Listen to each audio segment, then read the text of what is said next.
तो बच्चों, magnetic force की डायरेक्शन आप कैसे देखते हो? आप ऐसे बना लेते हो और इसमें एक मैसेज ये है कि आपका थंब फोर्स को रिप्रेजेंट करता है, फर्स्ट फिंगर मैग्नेटिक फील्ड को और मिडिल फिंगर करंट को। करंट जो है वो किसी चार्ज पार्टिकल के चलने के अलोंग होगी अगर चार्ज पार्टिकल पॉजिटिव है, और अगर चार्ज पार्टिकल नेगेटिव है तो एंटी पैरेलल। लेकिन किसी भी केस में अगर आप देखें तो फोर्स जो है वो परपेंडिकुलर ही तो होगा चार्ज पार्टिकल के मोशन के। वैसे भी बच्चों, आप ये जानते हो कि जो मैग्नेटिक फोर्स है उसका फॉर्मूला है Q into V cross P.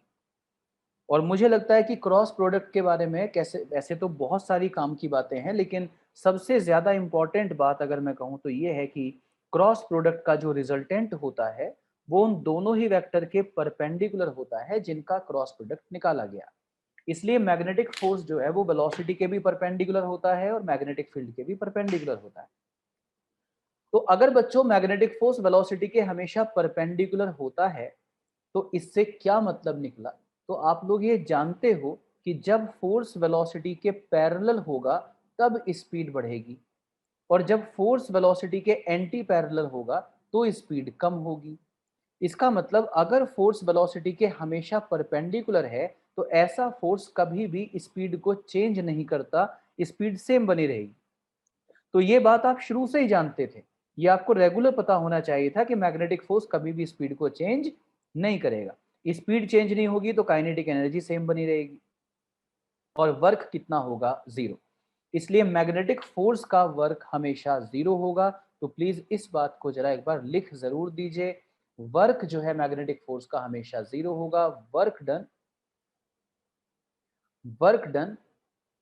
By magnetic force work done by magnetic force is always zero. Yes, आशीष, कहना चाहते हैं आप? कुछ बोलिए। सर, ये जो आपने अभी ऊपर समझाया सर, प्लीज एक बार रिपीट कर दो। मैंने ऊपर क्या समझाया? सर, यही कि वर्क जीरो कैसे आता है? ये तो मैंने वर्क एनर्जी थ्योरम बोली है आशीष। वर्क जो है वो आप चेंज इन काइनेटिक एनर्जी से निकाल सकते हो। वर्क किससे निकाल सकते हो? चेंज इन काइनेटिक एनर्जी से। लेकिन अगर काइनेटिक एनर्जी सेम बनी हुई है तो उसमें कोई चेंज हो ही नहीं रहा, इसलिए वर्क जीरो होगा। ठीक है आशीष? तो इसी बात को आपने ऐसे लिख दिया, work done by magnetic force is always zero. जरा सभी बच्चे हाथ उठा के रिप्लाई कर दीजिए, इतनी बात समझ में आ गई है ना? Work done by magnetic force is always zero. चलूं आगे। Work done by magnetic force is always zero. Magnetic force कभी भी स्पीड को चेंज नहीं करेगा। मैग्नेटिक फोर्स कभी भी स्पीड को चेंज नहीं करेगा। ओके, चलिए आगे बढ़ते हैं। हेडिंग डालो,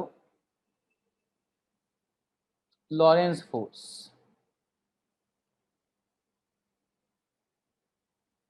Lawrence force,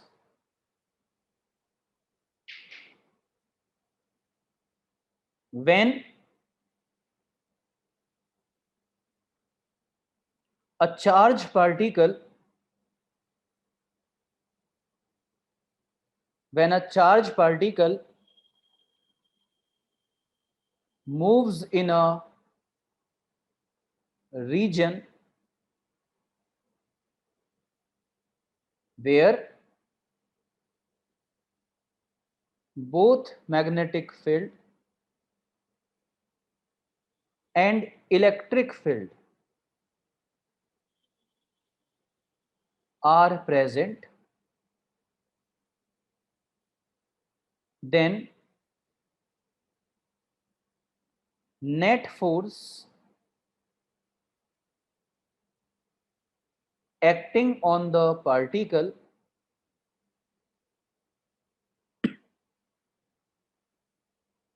is known as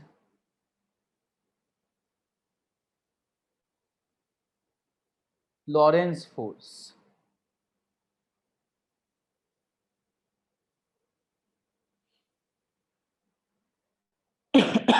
When a charged particle moves in a region where both magnetic field and electric field are present, then net force acting on the particle is known as Lawrence force. अगर कोई charge particle ऐसी जगह चले जहां electric field भी है और जहां मैग्नेटिक फील्ड भी है, तो वहां उस चार्ज पार्टिकल पे इलेक्ट्रिक फोर्स भी लगेगा और मैग्नेटिक फोर्स भी लग सकता है। तो ऐसे केस में जो उस चार्ज पार्टिकल पे नेट फोर्स लग रहा होगा वो बेसिकली इलेक्ट्रिक फोर्स और मैग्नेटिक फोर्स का रिजल्टेंट होगा, और इसी रिजल्टेंट फोर्स को लॉरेंस फोर्स कहते हैं। इलेक्ट्रिक फोर्स आई होप आप अभी भूले नहीं होंगे, F is equal to Q E. शायद आप लोग पढ़ते हैं कि electric field force per unit charge होता है, इलेक्ट्रोस्टैटिक्स में आप भूले नहीं होंगे। तो क्यू ई के साथ मल्टीप्लाई हो जाएगा तो F आ जाएगा क्यू ई, इसीलिए मैंने इलेक्ट्रिक फोर्स को लिखा है क्यू ई, चार्ज पार्टिकल का charge, E is electric field, और magnetic force Q into V cross P. तो ये है लॉरेंस फोर्स का फॉर्मूला। ये बेसिकली इलेक्ट्रिक फोर्स और मैग्नेटिक फोर्स का रिजल्टेंट होता है, Q E plus Q into V cross P. अगर आप लोगों ने ध्यान दिया हो तो मैंने एक अभी स्टेटमेंट दिया कि अगर वहां पे इलेक्ट्रिक फील्ड प्रेजेंट है और मैग्नेटिक फील्ड भी प्रेजेंट है तो पार्टिकल पे इलेक्ट्रिक फोर्स लगेगा और मैग्नेटिक फोर्स भी लग सकता है। तो इलेक्ट्रिक फोर्स में मैंने कहा लगेगा और मैग्नेटिक फोर्स में मैंने कहा लग सकता है। क्या आपने समझी ये बात, कैसा मैं क्यों कह रहा हूं? क्योंकि अगर इलेक्ट्रिक फील्ड प्रेजेंट है तो इलेक्ट्रिक फोर्स तो लगेगा ही, क्योंकि वो क्यू ई होता है। भाई वो चार्ज पार्टिकल है तो क्यू तो है ही, साथ में इलेक्ट्रिक फील्ड भी प्रेजेंट है तो इलेक्ट्रिक फोर्स तो लगेगा। लेकिन मैग्नेटिक फोर्स की अगर मैं बात करूं तो इसका फॉर्मूला होता है Q into V cross B, मतलब Q V B sine theta. इसका मतलब चार्ज और मैग्नेटिक फील्ड के होते हुए भी ऐसा हो सकता है कि मैग्नेटिक फोर्स जीरो हो जाए साइन थीटा की वजह से। इसीलिए चार्ज और मैग्नेटिक फील्ड दोनों का होना इस बात की गारंटी नहीं होता कि मैग्नेटिक फोर्स होगा, क्योंकि मैग्नेटिक फोर्स में 3 केस पढ़ाए हैं मैंने, और पहला केस यही था कि फील्ड के होते हुए भी फोर्स नहीं था। इसलिए मैं मैग्नेटिक फोर्स के केस में होगा कभी नहीं कहता, हो सकता है कहता हूं, और इलेक्ट्रिक फोर्स के केस में होगा कहता हूं। और इसके अलावा जी हाँ, ऐसा हो सकता है कि चार्ज पार्टिकल रेस्ट में हो, वेलोसिटी जीरो हो, तो उस केस में भी मैग्नेटिक फोर्स नहीं लगेगा, जबकि इलेक्ट्रिक फोर्स तो पार्टिकल पे लगेगा ही। बात समझ में आ गई? तो बच्चों मैंने ये कहा कि ऐसा हो सकता है, there may be possibility, there may be possibility क्या, कि इलेक्ट्रिक फोर्स तो लगे लेकिन मैग्नेटिक फोर्स लगे ही ना। ये एक पॉसिबिलिटी है कि मैग्नेटिक फील्ड के होते हुए भी मैग्नेटिक फोर्स ना लगे, ये पॉसिबिलिटी है।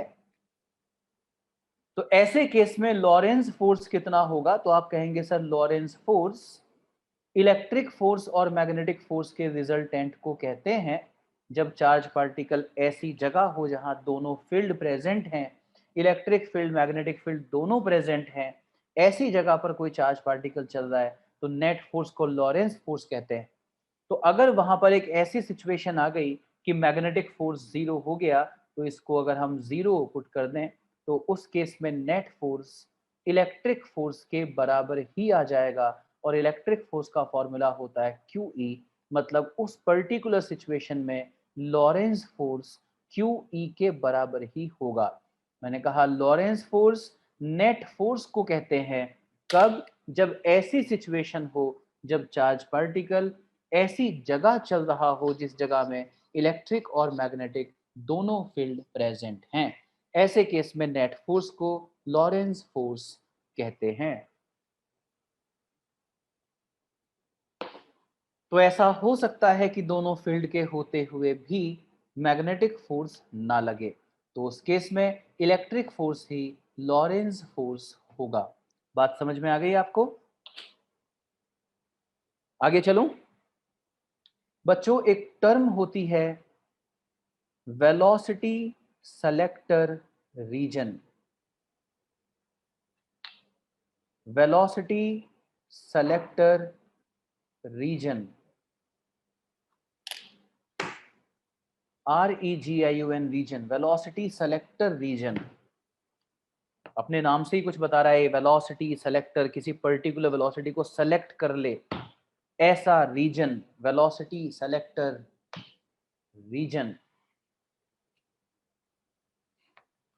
पढ़ें?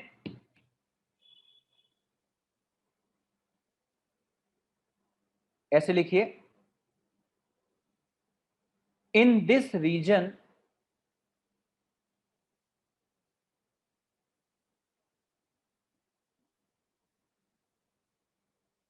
Magnetic field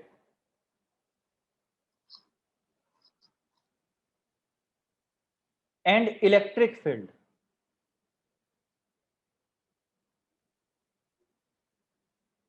are established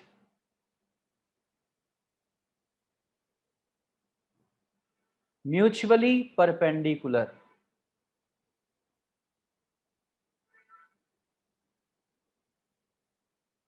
In this region, magnetic field and electric field are established mutually perpendicular.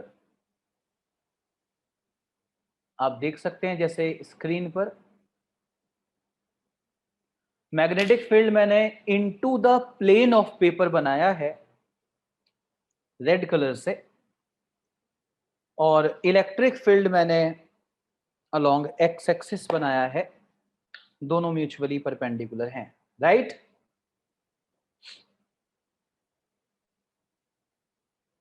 Next line से, and charge particles are projected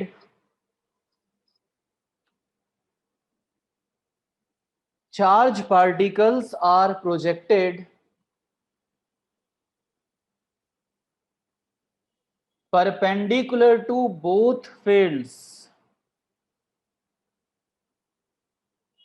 Charge particles are projected perpendicular to both fields. Full stop लगा दो और next line से लिखो, those particles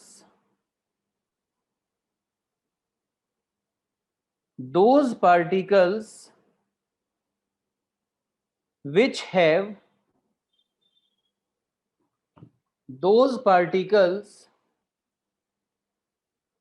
have velocity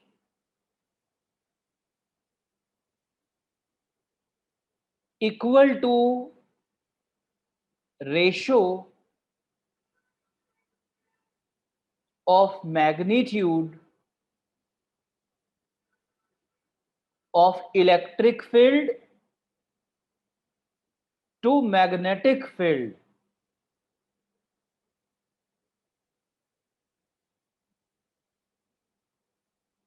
travel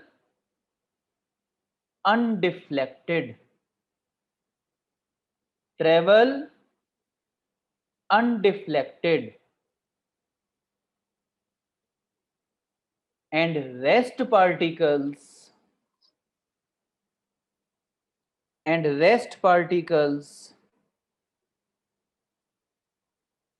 undergoes deflection.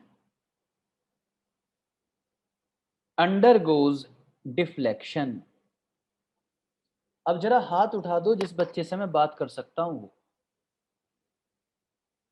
इस बात को जरा मैं आपको समझाते हुए, जो मैंने लिखवाया अब इतना कुछ, इसको एक बार आपसे बात करके समझाता हूं। ठीक है, अश्विन जरा अनम्यूट करो। Good evening sir. Good evening Ashwin, एक बार तो जरा धीरे धीरे पूरा बोल दो कि मैंने बोला क्या, जिसे का छूट गया हो तो वो लिख लो। Okay sir. Sir, those particles which have velocity equal to the ratio of magnitude of electric field to the magnetic field travels an undeflected path, and rest particles undergoes deflection. Deflection. Yes sir. बच्चों मैंने कहा velocity selector एक arrangement का नाम है, एक reason का नाम है, एक जगह का नाम है। कैसी जगह? जिस जगह इलेक्ट्रिक फील्ड और मैग्नेटिक फील्ड दोनों प्रेजेंट हो और दोनों म्यूचुअली परपेंडिकुलर प्रेजेंट हो। क्या मैंने ऐसा शुरुआत में लिखवाया था? अश्विन? Yes sir. तो आप जरा पेन छोड़ दीजिए क्योंकि आप सब लिख चुके हैं, और अब ध्यान से स्क्रीन पे देखिए। मैग्नेटिक फील्ड की डायरेक्शन क्या है अश्विन? -z। Yes sir. और इलेक्ट्रिक फील्ड की डायरेक्शन क्या है? x। X. इस डायग्राम में जो सामने बना हुआ है, मतलब इलेक्ट्रिक फील्ड और मैग्नेटिक फील्ड में 90 का एंगल है। से यस सर। Yes sir. बता पार्टिकल्स को कैसे फेंकने के लिए बोला मैंने? So perpendicular. किसके परपेंडिकुलर? सिर्फ इलेक्ट्रिक दोनों फील्ड fields के? के. दोनों के। तो इसलिए मैंने पार्टिकल को ऐसे फेंका। बोलो अगर ऐसे फेंका तो वेलोसिटी कहां पर आ गई? वाई एक्सिस पर। इलेक्ट्रिक अच्छा, फील्ड y एक्स axis पर पे आ है, गया. मैग्नेटिक फील्ड जेड पर है। तो इस टाइम वेलोसिटी दोनों फील्ड के परपेंडिकुलर है। सब बच्चे मानते हैं इस बात को? Yes sir. तो मान लो कि ये जो चार्ज पार्टिकल है, मान लो ये जो चार्ज पार्टिकल है ये Q, M है। तेरे आसपास शोर आ रहा है थोड़ा सा। एक मिनट सर. मान लो ये जो चार्ज पार्टिकल है ये Q, M है। इस पार्टिकल का चार्ज Q है और मास M है, और ये चार्ज पार्टिकल ऐसे मैंने v वेलोसिटी से यहां पर फेंक दिया। बच्चों Yes, sir. पॉजिटिव चार्ज पे इलेक्ट्रिक फील्ड किधर फोर्स लगाता है? अश्विन किधर फोर्स लगेगा? इलेक्ट्रिक फोर्स तो इलेक्ट्रिक फोर्स नीचे की तरफ लगेगा ना? नीचे की तरफ पीछे. लगेगा। नहीं सर, राइट की इलेक्ट्रिक तरफ फोर्स, लगेगा ना. राइट को जाएगा ना तो हाँ तो हाई इलेक्ट्रिक फोर्स पोटेंशियल कैसे होता है. लगेगा भाई? अगर पॉजिटिव चार्ज पार्टिकल है और Yes, sir. इलेक्ट्रिक फील्ड ऐसे बना हुआ है, इलेक्ट्रिक फील्ड ऐसे बना हुआ है, तो आपके दिमाग में आना चाहिए कि इलेक्ट्रिक फील्ड हाई पोटेंशियल से लो पोटेंशियल होता है। Yes, sir. प्लस मतलब से इधर माइनस. हाई पोटेंशियल होगा, इधर लो पोटेंशियल होगा। ठीक है, आपने सही कहा। मतलब इधर मैं पॉजिटिव मान सकता हूँ, इधर मैं नेगेटिव मान सकता हूँ। नेगेटिव तो सर वो राइट तरफ जाएगा. हाँ, तो पॉजिटिव चार्ज पॉजिटिव से तो रिपेल होगा, नेगेटिव से अट्रैक्ट होगा, इसलिए Attract इधर की होगा. तरफ फोर्स लगेगा। Electric force F is equal to Q E, right side में लगेगा। जरा सब बच्चे हाथ उठाओ, यस और नो। Yes, sir. तो इस तरह से आप इलेक्ट्रिक फोर्स की डायरेक्शन देखते हो। ये चैप्टर 1 की बात हुई। कौन से चैप्टर की बात हुई? चैप्टर, इलेक्ट्रिक सबके हाथ उठने चाहिए भाई, सबके हाथ उठने चाहिए। हाँ, F is equal to Q E, बहुत बढ़िया। तो इधर देखो, तो जब ये चार्ज पार्टिकल अंदर आया तो इस चार्ज पार्टिकल पे इस डायरेक्शन में, फोर्स लगा. हाँ अंदर आते ही इधर इधर की तरफ इस पे फोर्स लगा। कौन सा force? Electric electric. Force Q E, right. Yes sir. लेकिन इस जगह तो मैग्नेटिक फील्ड भी प्रेजेंट है, हाँ तो सर. इसका मतलब इस पे मैग्नेटिक फोर्स भी लग सकता सकता है. है। बहुत बढ़िया, है. लग सकता है। तो क्या फॉर्मूला होता है? Q V B sine sir theta. Q into VB sin theta. आप देख सकते हो थीटा 90 है, यस सर, थीटा 90 परपेंडिकुलर है तो QVB लगेगा. क्योंकि वेलोसिटी वाई एक्सिस पे और हाँ sir. Magnetic field Z axis पे है, तो वेलोसिटी और मैग्नेटिक फील्ड परपेंडिकुलर। परपेंडिकुलर आ गया ना. तो अगर थीटा 90 है तो साइन 91 होता है, तो yes sir. Magnetic force QVB होगा। Yes sir. इसका मतलब मैग्नेटिक फोर्स होगा। हाँ मैग्नेटिक सर फोर्स होगा. इस एग्जांपल में होगा। अब अगर मैग्नेटिक फोर्स होगा तो उसकी डायरेक्शन कौन से हाथ से देखी जाती है अश्विन? सर राइट है. सर उससे लेफ्ट हैंड से देखी जाएगी. लेफ्ट हैंड डायमेंशन से. बिल्कुल, लेफ्ट हैंड से। तो सर तो मैग्नेटिक फोर्स की तो डायरेक्शन लेफ्ट लेफ्ट। साइड लगेगी सर. जरा सब बच्चे जहां जहां बैठे हैं जल्दी से लेफ्ट हैंड से मैग्नेटिक फोर्स की डायरेक्शन देखें प्लीज। सर लेफ्ट साइड आएगी. अपोज करेगी इलेक्ट्रिक फील्ड को. सब बच्चे मैग्नेटिक फोर्स की डायरेक्शन देखें जहां जहां बैठे हैं। निशांत मुझे कैमरे से दिखता रहता है बेटा। हाँ, तो लेफ्ट हैंड कैसे बनाया जाता है बेटा? फोर्स देखने के लिए नालायक निशांत कैसे बनाया जाता है? लेफ्ट हैंड स्क्रीन पे देख, मैं दिखाऊंगा तुझे कैसे बनाते हैं लेफ्ट हैंड। हाँ ऐसे, अब बना, पढ़ ले ऐसे। हाँ तो फर्स्ट फिंगर किधर? मैग्नेटिक फील्ड के अलॉन्ग। मैग्नेटिक फील्ड कहां पे है? इनसाइड। यस, मैग्नेटिक फील्ड कहां पे है? इनसाइड, पेपर के अंदर की तरफ है। और अब कलाई घुमाना, कलाई घुमा के मैग्नेटिक फील्ड अंदर की तरफ है। मिडिल फिंगर कलाई घुमा के वेलोसिटी के अलॉन्ग ले आओ, ठीक है ना, क्योंकि मिडिल फिंगर करंट बताती है। तो लेफ्ट हैंड ने तुम्हें बता दिया होगा कि फोर्स की डायरेक्शन किधर की तरफ है। जरा सब बच्चे हाथ उठाओ, इधर की तरफ ही है कि नहीं? इधर ही है ना? Yes sir. मैं देख रहा हूँ किस किस का उठा हाथ। प्रियांक, प्रेरणा, नंदिनी, शुभ्रा, आशीष, नमन, आर्यन, उन्नति, निशांत, सुहेमा। तो इधर की तरफ कौन सा फोर्स लगा? इधर की तरफ बेटा magnetic field. QVB, magnetic force. जी हाँ आशीष, मैं सच में देख रहा हूँ कैमरे में, ऐसे थोड़ी कह रहा हूँ मैं। QVB QE, और मैं कैमरे से ना भी देखूं आशीष तब भी मुझे तुम्हारा सबका पता रहता है। जैसे पिछले 2-3 दिन से मुझे तेरा पता है कि तू पढ़ने में ध्यान लगा रहा है सच में। तो लेफ्ट में QVB और राइट में QE। तो एक बात बता दे मुझे लड़के, अश्विन, कि अगर QVB QE के बराबर हो गया सर तो फिर नेट फोर्स 0 हो जाएगा, दोनों इक्वल है तो अपोजिट डायरेक्शन में है ना, तो सर यस तब सही नेट फोर्स कहा, 0 हो जाएगा। सही कहा। अगर QVB QE के बराबर हो गया तो नेट फोर्स 0 हो जाएगा। हाँ सर, पर डायरेक्शन में अपोजिट होने चाहिए तभी हो पाएगा। हाँ अपोजिट तो है, दिख रहा है डायग्राम में। हाँ सर। और नेट फोर्स क्या बताया था न्यूटन अंकल ने? Mass into acceleration. हाँ सर, तो फिर तो अगर एक्सेलरेशन भी 0 हो जाएगा सर, फिर एक तरह से। अगर नेट फोर्स 0 हुआ पर फिर वेलोसिटी वो कांस्टेंट रहेगी तो और एक्सेलरेशन 0 हो गया। अनडिफ्लेक्टेड पाथ फॉलो करेगा, फिर वो जी, एक्सेलरेशन स्ट्रेट 0 लाइन हो चलता गया रहेगा सर फिर पाथ। तो वेलोसिटी कांस्टेंट हो गई। और अगर वेलोसिटी कांस्टेंट हो गई तो अश्विन कह रहा है कि सर वेलोसिटी में दो बातें होती हैं, मतलब दोनों कांस्टेंट स्पीड हो एंड डायरेक्शन। गई, स्पीड भी कांस्टेंट हो गई और डायरेक्शन भी कांस्टेंट हो गई। यस और सर। डायरेक्शन अगर कांस्टेंट हो गई तो पाथ कैसा हो गया? Straight line. Straight line. और जब कोई स्ट्रेट लाइन पाथ पे चलता है तो मैं कह सकता हूं ना कि वो अनडिफ्लेक्टेड गया। हाँ सर, कह सकते हैं। तो आओ उल्टा चलते हैं, उल्टा उल्टा चलते हैं। मतलब उल्टा चलने मत लग जाना, हाथ नीचे पैर ऊपर। उल्टा चलते हैं मतलब स्क्रीन पे वापस चलते हैं। ये बताओ पाथ स्ट्रेट लाइन क्यों हुआ? क्योंकि डायरेक्शन कांस्टेंट हुई। हाँ सर। डायरेक्शन कांस्टेंट क्यों हुई? क्योंकि वेलोसिटी कांस्टेंट हुई। हाँ सर। वेलोसिटी कांस्टेंट इसलिए हुई क्योंकि एक्सेलरेशन 0 था। Yes sir. एक्सेलरेशन इसलिए 0 था क्योंकि नेट फोर्स 0 था। नेट यस, फोर्स इसलिए 0 था क्योंकि QVB क्योंकि दोनों फोर्सेस था। डिफरेंट डायरेक्शन में थे और सेम थे मैग्नीट्यूड Q में। को Q से कैंसिल कर दिया, V यस की सर। वैल्यू हो गई E/B। बोलो यस और नो। हाँ सर, हो गई। इसका मतलब अगर V E और B के रेशो के बराबर हुआ तो नेट फोर्स 0 हो जाएगा और पाथ स्ट्रेट लाइन हो जाएगा। अब पढ़ो हाँ वो जो मैंने थ्योरी लिखवाई थी 4-5 लाइन की, अब तुम्हें उसका मतलब समझ में आया या नहीं आया? अब पढ़ो जाके। मैं उसको दोबारा धीरे धीरे बोलता हूँ, अश्विन म्यूट कर सकते हो बात। Okay sir. मैं उसी स्टेटमेंट को अब दोबारा बोलूंगा जो मैंने लिखवाया था, और तुम देखना कि मैंने क्या लिखवाया था। मैंने कहा था वेलोसिटी सेलेक्टर उस रीजन को कहते हैं जिस रीजन में इलेक्ट्रिक फील्ड और मैग्नेटिक फील्ड दोनों आपस में परपेंडिकुलर होते हैं, और उसमें चार्ज पार्टिकल्स को दोनों ही फील्ड के परपेंडिकुलर फेंक दिया जाता है। ऐसे केस में जिन पार्टिकल्स की वेलोसिटी इलेक्ट्रिक फील्ड और मैग्नेटिक फील्ड के रेशो के बराबर होती है वो पार्टिकल अनडिफ्लेक्टेड सीधे चले जाते हैं और बाकी सभी पार्टिकल डिफ्लेक्ट हो जाते हैं।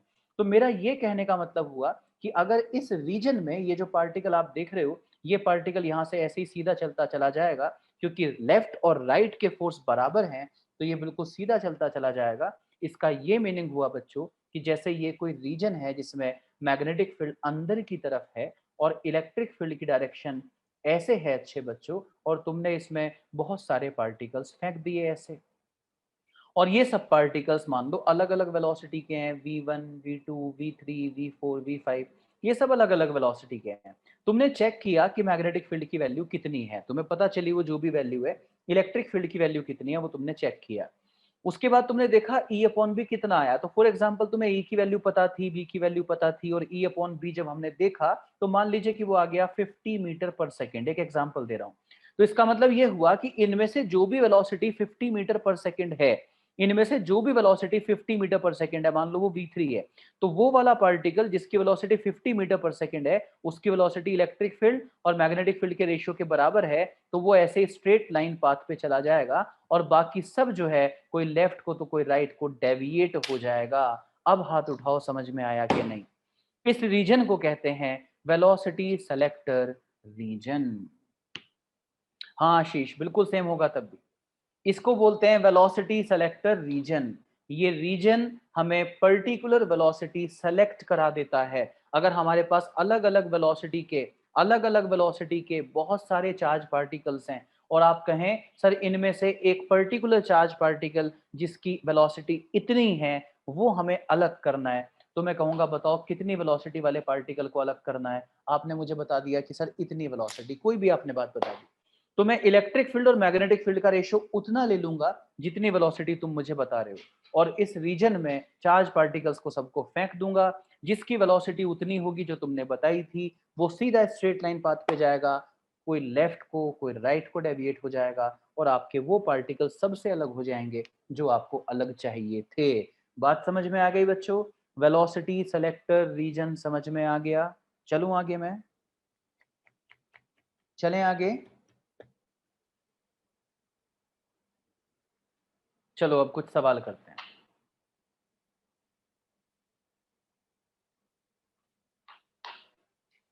सवाल करने से पहले मैं आपको एक दो बातें और बता दूं जो कि आपके बचपन की बातें हैं, उनको जरा मैं आपको फिर से याद दिला दूं। अगर ये कहा गया कि पार्टिकल स्ट्रेट लाइन पे चल रहा है, if particle is moving on a straight line path, अगर ये कहा गया particle is moving on a straight line path, तो ऐसे केस में दो बातें हो सकती हैं। कौन सी दो बातें?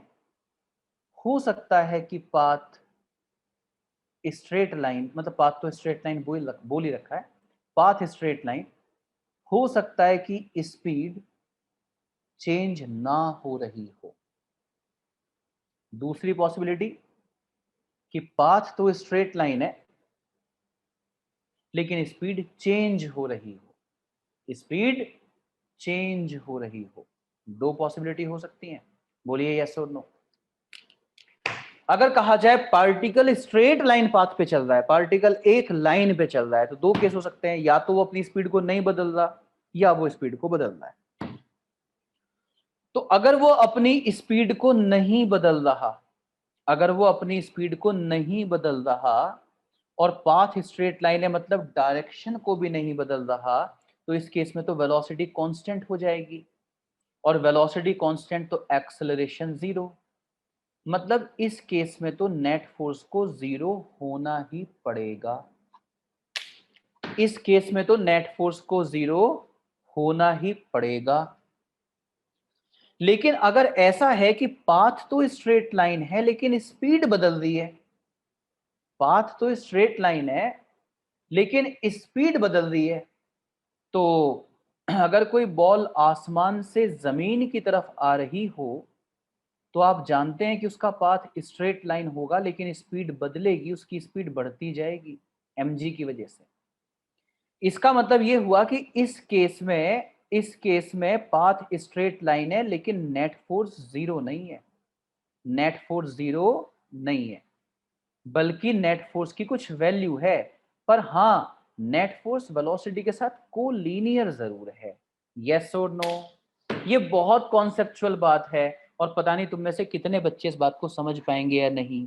मैं दोबारा बोलता हूं, पाथ स्ट्रेट लाइन का मतलब नेट फोर्स जीरो हो भी सकता है, नहीं भी हो सकता। जरा सब लोग हाथ नीचे रखेंगे और जिसको ऑब्जेक्शन हो वही हाथ उठाएगा। मैंने कहा इस टाइम मैं मैकेनिक्स की बात कर रहा हूं, मैकेनिक्स। पाथ स्ट्रेट लाइन का मतलब नेट फोर्स जीरो हो भी सकता है, नेट फोर्स जीरो नहीं भी हो सकता। यस और नो? जैसे अगर नेट फोर्स जीरो है तब तो एक्सेलरेशन जीरो होगा, वेलोसिटी कांस्टेंट होगी, तो पाथ स्ट्रेट लाइन होगा ही होगा, बात पक्की है। पर ऐसा भी हो सकता है जैसे कि mg की डायरेक्शन डाउनवर्ड है और कोई बॉल नीचे की तरफ ही आने लगे, जब फोर्स और वेलोसिटी कोलीनियर हो जाते हैं उस केस में भी पाथ स्ट्रेट लाइन ही होता है, उस केस में भी पाथ स्ट्रेट लाइन ही होता है। बोलो यस और नो? लेकिन स्पीड कांस्टेंट नहीं होती, स्पीड बदलती है। इसलिए अगर मैं किसी सवाल में कह दूं कि पाथ स्ट्रेट लाइन है तो उसका ये मतलब मत निकाल लेना कि सर ने कहा नेट फोर्स जीरो है। उसके दो मतलब हैं कि या तो नेट फोर्स जीरो है या नेट फोर्स वेलोसिटी के साथ कोलीनियर है। बात समझ में आ गई हो तो हाथ उठा दो। सो इसी बात को लिखवा दूं क्या? इस बात को लिखवा दूं? लिखो। अगले एक दो सवाल ऐसे हैं कि अगर आपको मैकेनिक्स पे थोड़ी होल्ड है, जो कि मुझे लगता है तुम्हारी शायद नहीं होगी, इसीलिए मैं मैकेनिक्स की बातें लिखवा रहा हूं। लिखना, if path is straight line, if path is a straight line, then there may be two possibilities. Then there may be two possibilities.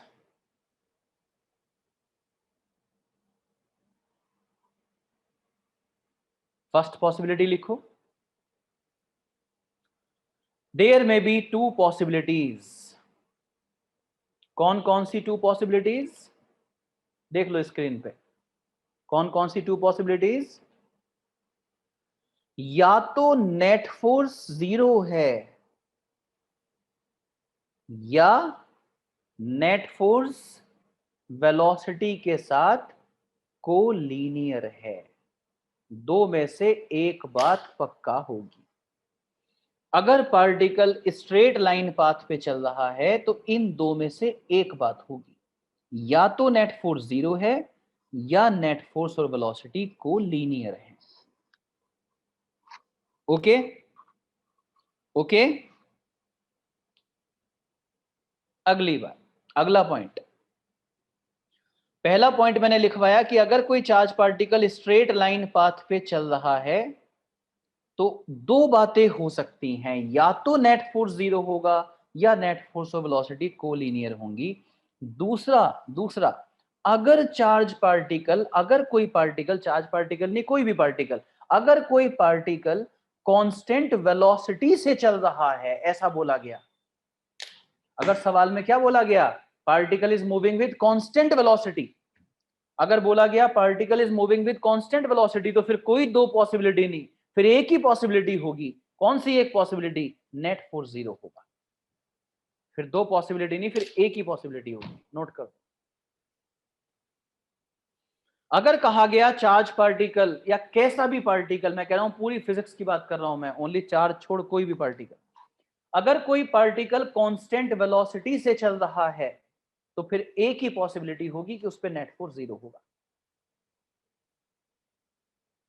और इससे पहले केस में कहा कि अगर कहा जाए पार्टिकल स्ट्रेट लाइन पाथ पे चल रहा है तो दो में से एक बात हो सकती है, या तो नेट फोर्स जीरो या नेट फोर्स और वेलोसिटी कोलीनियर।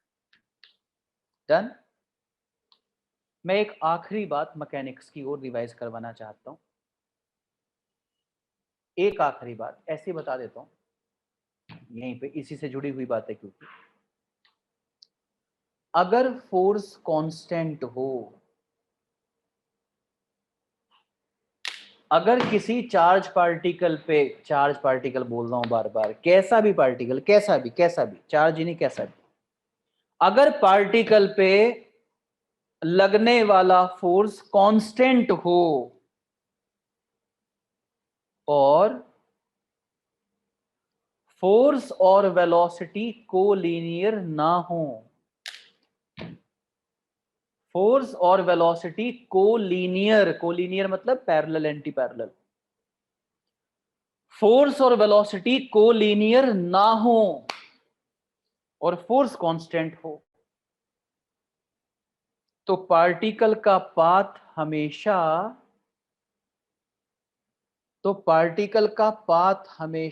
मैं वेट कर रहा हूं क्या लिखोगे तुम, फिल इन द ब्लैंक्स।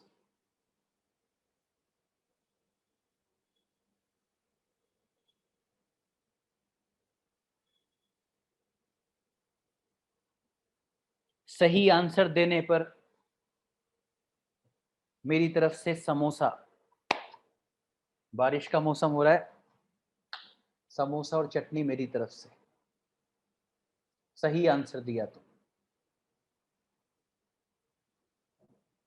मैं 1 मिनट के बाद बोलूंगा, सबका देख रहा हूं मैं, किसने सही लिखा है किसने गलत लिखा है, मैं अभी कमेंट करूंगा। पूरा 1 मिनट है ना, सबको समोसे का चांस मिलना चाहिए।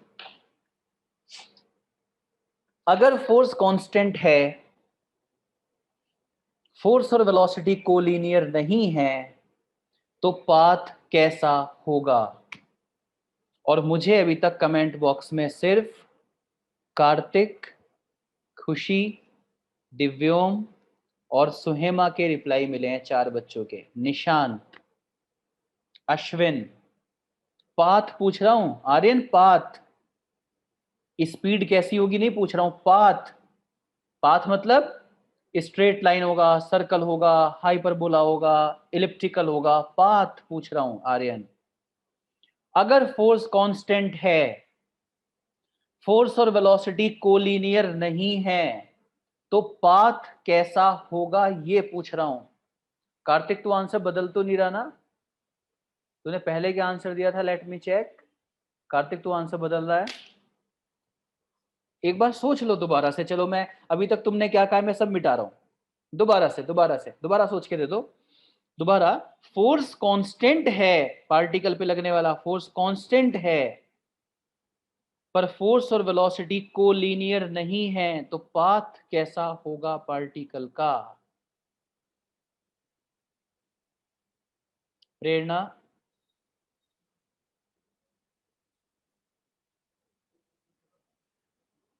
नंदिनी,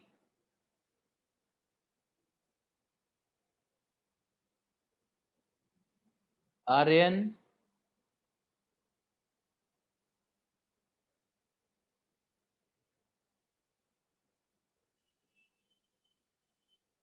दिव्योम,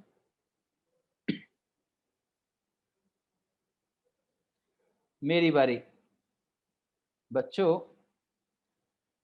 सही आंसर दिया है प्रेरणा ने, अश्विन ने और दिव्योम। आपने 2 आंसर दिए हैं, तो मैं आपको सही कैसे कह दूं फिर? सही आंसर है पैराबोला। देखो ना, जब तुम मेरे से फिजिक्स का कोई सवाल पूछते हो तो मैं तो उसको अपने आसपास के एग्जाम्पल से रिलेट करता हूं। हाँ, सबसे बड़ा सवाल यही है कि समोसा ऑनलाइन कैसे आएगा, इस पे सवाल के बाद बात करते हैं। तुम मेरे से जब कोई सवाल पूछते हो तो मैं तो ये सोचता हूं कि मैंने आसपास ऐसा कोई एग्जाम्पल कभी देखा है क्या। तो बच्चों, एक बात बताओ कि अगर मैं किसी पार्टिकल को ऐसे फेंक दूं ग्राउंड में जाके, लेकिन हम जानते हैं कि अर्थ जो फोर्स लगाती है वो हमेशा फिक्स है, ऐसे लगेगा, तो यहां वेलोसिटी और फोर्स के बीच में एंगल 0 और 180 नहीं है। तो आपको याद आया, इस पे आपने पूरा चैप्टर पढ़ा है, एक प्रोजेक्टाइल मोशन। जब ये पार्टिकल देखो यहां पहुंचा होगा तो ये रही वेलोसिटी, ये रहा फोर्स। फोर्स फिक्स है, कितना, mg, उसकी डायरेक्शन भी फिक्स है। ऐसे फोर्स को कांस्टेंट फोर्स कहते हैं, ना वो अपना मैग्नीट्यूड बदल रहा है ना वो अपनी डायरेक्शन बदल रहा है, यहां पे फोर्स फिक्स है। और वेलोसिटी और फोर्स के बीच में एंगल 0 या 180 नहीं है, बल्कि उसकी कुछ और वैल्यू है। देखो, कुछ और वैल्यू। तो आप जानते हो कि ऐसा पाथ होगा पैराबोला। अब जरा हाथ उठाओ, जानते हो या नहीं? तो तुम्हें ऐसा लगता है कि देखो, फिजिक्स में और हिस्ट्री में ना कुछ डिफरेंस है, फिजिक्स और हिस्ट्री में कुछ डिफरेंस है। हिस्ट्री में याद करके बताना पड़ता है। मैं आपसे कहूं कि रेगुलेशन एक्ट कब आया? तो आपको याद करना पड़ेगा भाई रेगुलेशन एक्ट कौन से ईयर में आया, पिट्स इंडिया एक्ट कब आया, एक्ट ऑफ 1935 क्या है, कॉन्स्टिट्यूशन असेंबली कब बनी, किसने बनाई, कॉन्स्टिट्यूशनल असेंबली में ड्राफ्ट किसने बनाया, हेड कौन था, इसमें फॉर्मूला नहीं लगेगा, ये याद करने की बात है। लेकिन जब मैं फिजिक्स पढ़ा रहा हूं तो आपको याद करके नहीं बोलना होता, आपको अपने आसपास देखना होता है। भैया सर कह रहे हैं फोर्स कांस्टेंट और वेलोसिटी और फोर्स पैरेलल नहीं होने चाहिए, तो बचपन से एक फोर्स को महसूस किया है और वो है mg। तो अगर मैं बॉल को ऐसे एंगल पे फेंक दूं कि वो mg वाली लाइन में ना हो तो बॉल का पाथ कैसा होगा? तो एकदम समझ में आएगा, पैराबोला होगा, और क्लास का हर बच्चा आंसर दे सकता है, बोलो यस और नो। लेकिन तुम हिस्ट्री की मेंटेलिटी से फिजिक्स पढ़ते हो, इसलिए तुम्हारी दिक्कत है। तो आंसर क्या हो गया? पैराबोला। Well done. जी हाँ, लेकिन बड़ा सवाल ये है कि ऑनलाइन समोसा कैसे जाएगा? तो मैं ये कर सकता हूँ कि तुम लोग प्रेरणा और अश्विन जिन्होंने समोसा जीता है वो जब भी कोचिंग आएंगे तब खिला दूंगा, या तुम लोग ऑनलाइन मंगा लो और मैं पेमेंट कर दूंगा। ये हो सकता है गूगल पे से, मैं गूगल पे से पेमेंट कर दूंगा, पेटीएम कर दूंगा, ठीक है, और तुम ऑनलाइन मंगा लो समोसा। चलो आगे बढ़ते हैं, सवाल सुनना ध्यान से। लिखो, a charge particle, a charge particle, a charge particle, Divyom तेरा आधा आंसर सही था ना, तुझे मिलेगा आधा समोसा। अगर किसी दुकान से मिल जाए तो ले ले, आधा समोसा मिलेगा, दुकान वाले को ही आधा चाहिए। सवाल है, अ चार्ज पार्टिकल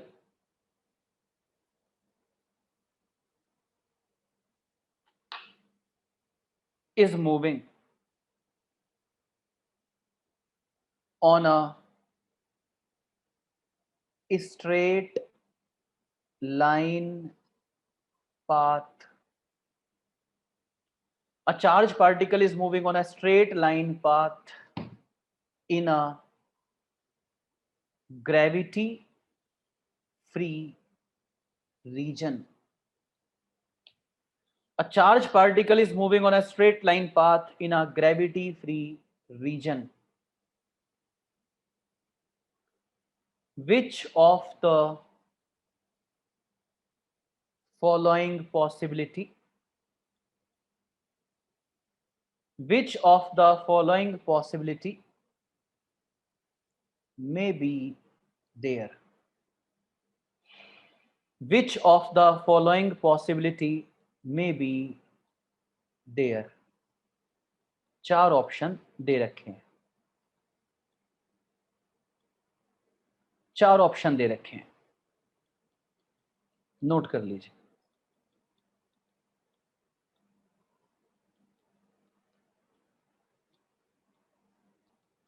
मैंने पिछले जो 2-3 स्टेटमेंट लिखवाए हैं ना बच्चों अभी मैकेनिक्स के, बहुत इंपॉर्टेंट स्टेटमेंट है वो। और जिस बच्चे को इसी साल कॉलेज जाना हो, अच्छे कॉलेज, याद रखना बहुत इंपॉर्टेंट स्टेटमेंट है वो, बहुत काम आएंगे फिजिक्स में, पूरी फिजिक्स में।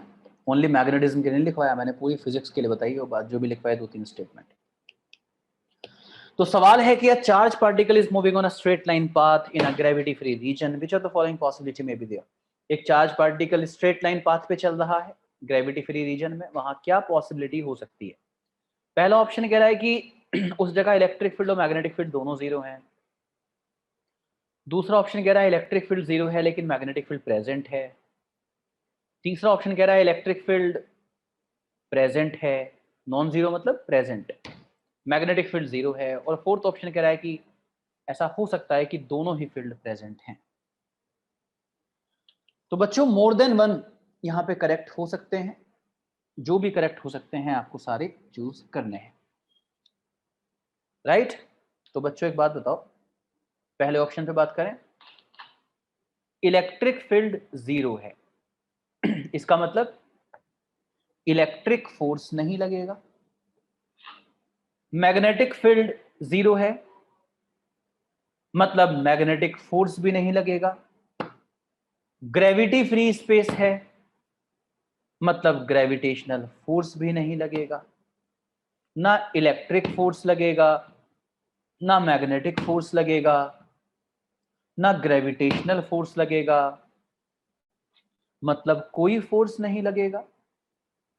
अगर कोई फोर्स नहीं लगेगा मतलब नेट फोर्स जीरो, और अगर नेट फोर्स जीरो तो मतलब एक्सेलरेशन जीरो, मतलब वेलोसिटी कांस्टेंट, मतलब स्पीड डायरेक्शन दोनों कांस्टेंट। डायरेक्शन कांस्टेंट तो जी हाँ, पाथ स्ट्रेट लाइन बिल्कुल बिल्कुल होगा। इसका मतलब एक पॉसिबिलिटी तो यही है, एक पॉसिबिलिटी तो यही है। फर्स्ट को चूज करूंगा मैं। हाथ नीचे रखो सब, वो बच्चा हाथ उठा के रखो जिसको कोई ऑब्जेक्शन हो, जिससे मैं उससे बात कर लूं। तभी जो भी ऑब्जेक्शन है वो साथ साथ बता दे मुझे उसे क्या ऑब्जेक्शन है। मैंने कहा पार्टिकल किसी जगह स्ट्रेट लाइन पाथ पे चल रहा है, उस जगह पर कमेंट कीजिए, उस जगह के बारे में कमेंट कीजिए कि क्या ऐसा हो सकता है कि उस जगह इलेक्ट्रिक फील्ड और मैग्नेटिक फील्ड दोनों जीरो हैं। तो आप देखिए बिल्कुल हो सकता है, क्योंकि अगर इलेक्ट्रिक फील्ड मैग्नेटिक फील्ड दोनों जीरो हैं तो इलेक्ट्रिक फोर्स और मैग्नेटिक फोर्स दोनों ही नहीं लगेंगे। ग्रेविटी फ्री स्पेस है, ग्रेविटेशनल फोर्स भी नहीं लगेगा, और जब कोई फोर्स नहीं लगेगा तो नेट फोर्स जीरो होगा, तो पाथ स्ट्रेट लाइन ही होगा। मतलब पहली पॉसिबिलिटी बिल्कुल इस केस में ऐसा हो सकता है कि पार्टिकल स्ट्रेट लाइन पाथ पे चले। दिव्योम आपने हाथ उठा रखा है, you want to say something? इसके बाद मैं सेकंड ऑप्शन पे जा रहा हूं, सेकंड ऑप्शन पे जा रहा हूं, सेकंड ऑप्शन पे। सेकंड ऑप्शन कह रहा है इलेक्ट्रिक फील्ड जीरो है। अगर इलेक्ट्रिक फील्ड जीरो है तो इलेक्ट्रिक फोर्स जीरो हो गया। ग्रेविटी फ्री स्पेस है तो ग्रेविटेशनल फोर्स भी जीरो हो गया। मैग्नेटिक फील्ड प्रेजेंट है, मैग्नेटिक फील्ड प्रेजेंट है, लेकिन मैग्नेटिक फील्ड का प्रेजेंट होना मैग्नेटिक फोर्स की गारंटी नहीं होता। यस और नो? मैग्नेटिक फील्ड का प्रेजेंट होना मैग्नेटिक फोर्स की गारंटी नहीं होता। तो हो सकता है कि मैग्नेटिक फोर्स जीरो हो सकता है, क्योंकि आपने वेलोसिटी और मैग्नेटिक फील्ड के बीच का एंगल नहीं बताया। इसलिए ऐसा हो सकता है, मैग्नेटिक फोर्स में 3 केस पढ़ाए हैं, केस 1, केस 2, केस 3। तो केस 1 ऐसा हो सकता है कि पार्टिकल का पाथ स्ट्रेट लाइन हो, से यस और नो। इसका मतलब दूसरी पॉसिबिलिटी भी है, इसका मतलब दूसरी पॉसिबिलिटी भी है। बोलिए यस और नो। डाउट हो तो हाथ उठा लेना भाई। अगर इलेक्ट्रिक फील्ड जीरो है तो इलेक्ट्रिक फोर्स नहीं लगा, मैग्नेटिक फील्ड प्रेजेंट था, तो क्या ऐसा हो सकता है कि मैग्नेटिक फील्ड प्रेजेंट और पाथ स्ट्रेट लाइन है? बिल्कुल हो सकता है, केस 1 में हुआ तो था। और अब मैं तीसरे केस में जा रहा हूं, तीसरे केस में जा रहा हूं। सेकंड केस दोबारा बताऊं। इलेक्ट्रिक फील्ड जीरो है तो इलेक्ट्रिक फोर्स तो है नहीं, इलेक्ट्रिक फोर्स को भूल जा।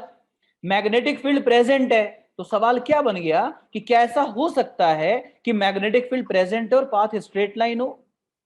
तो आप कहोगे हो सकता है ना सर, केस 1 में होता तो है, मैग्नेटिक फील्ड प्रेजेंट होता है, पाथ स्ट्रेट लाइन होता है। जल्दी से बोल दे यस सर। अब आ जाओ तीसरे वाले पे। थर्ड, थर्ड कह रहा है इलेक्ट्रिक फील्ड प्रेजेंट है, मैग्नेटिक फील्ड जीरो। भाई मैग्नेटिक फील्ड जीरो है तो मैग्नेटिक फोर्स होगा नहीं, मैग्नेटिक फोर्स होगा नहीं, इलेक्ट्रिक फील्ड प्रेजेंट है। अच्छा, अगर इलेक्ट्रिक फील्ड प्रेजेंट है तो ऐसा हो सकता है ना, उसने एंगल तो नहीं बताया, ऐसा हो सकता है ना कि जो इलेक्ट्रिक फील्ड की डायरेक्शन है, पार्टिकल की डायरेक्शन वही रही हो चलने की। बोल ऐसा हो सकता है या नहीं? एंगल तो नहीं बताया ना उसने, उसने ये तो नहीं बताया ना कि पार्टिकल किस एंगल पे चल रहा है, ये तो नहीं बताया।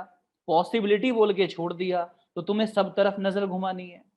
तो ऐसा हो सकता है ना कि चार्ज पार्टिकल इलेक्ट्रिक फील्ड के पैरेलल चल रहा हो, तो उस केस में तो इलेक्ट्रिक फोर्स भी ऐसे ही लगेगा QE, और वेलोसिटी भी ऐसे ही है, तो फोर्स और वेलोसिटी कोलिनियर हो जाएगी। और इस केस में भी पाथ हो सकता है straight line, may be straight line, मतलब पॉसिबिलिटी तो इस केस में भी है। जल्दी से बोलो यस सर, यस सर बोलो जल्दी। बच्चों इलेक्ट्रिक फील्ड प्रेजेंट है, ठीक है, इलेक्ट्रिक फील्ड प्रेजेंट है तो इसका ये मतलब हुआ ना कि इलेक्ट्रिक फोर्स लगेगा। ऐसा होगा, इलेक्ट्रिक फोर्स लगेगा, मान लिया मैंने।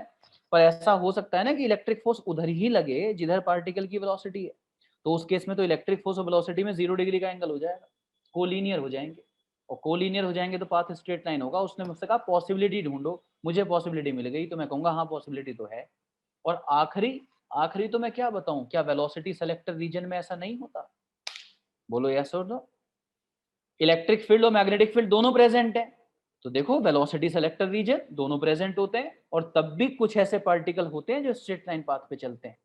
इसका मतलब इस सवाल का आंसर था ऑल ऑफ द अबव।